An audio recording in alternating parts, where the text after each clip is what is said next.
Today I'm taking a look at the Rizom 3-piece long reach pliers set. So it comes with a pouch, but the pouch actually has clips on it, which is something I don't normally see.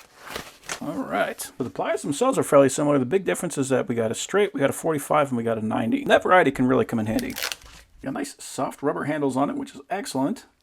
You can put quite a bit of squeeze on it, which is not surprising considering how long these things are. And this one you can see is a single hinge. So you're not going to be able to open it up quite as far as you will be able to with a double hinge, but you're still going to be able to get that long reach. Now the thing that really impresses me about this is just how far the teeth come down on this. Most of them, they only come down to the angle at best, sometimes not even that. This one actually goes all the way down halfway down the head. So that is very impressive. They are nice sharp teeth, so those are some very nice pliers. For the straight pliers, you can see this one is double hinged, so that means less effort is going to get you a much wider grip. And this one also is quite a bit longer. So if you really need to get at something deep, and especially because you don't have to open this up very far in order to get a big wide grip, you'll be able to get into tight areas with this that you cannot get with any standard pliers. You got a nice smooth finish all the way across. You have the same sharp teeth. This one is definitely designed to be grabbing closer to the point, and the same soft rubber handles. And then last up, we got the 90 degree. This one is a single hinge, as expected. And again, good cuts all the way down almost the entire length of the head. That is impressive. This is probably one of my more commonly used tools just because you can grab onto things and then you can use this as a kind of like a lever to pry things up. And having that extra reach on there can really help to, well, not only give you leverage, but just to get at things you cannot get with standard pliers. Same rubber grips and same smooth finish. So if we got a narrow hole like this, something we can't really put our fingers down, put our hands in, but it's blind on the other side, especially if it's something we can't move,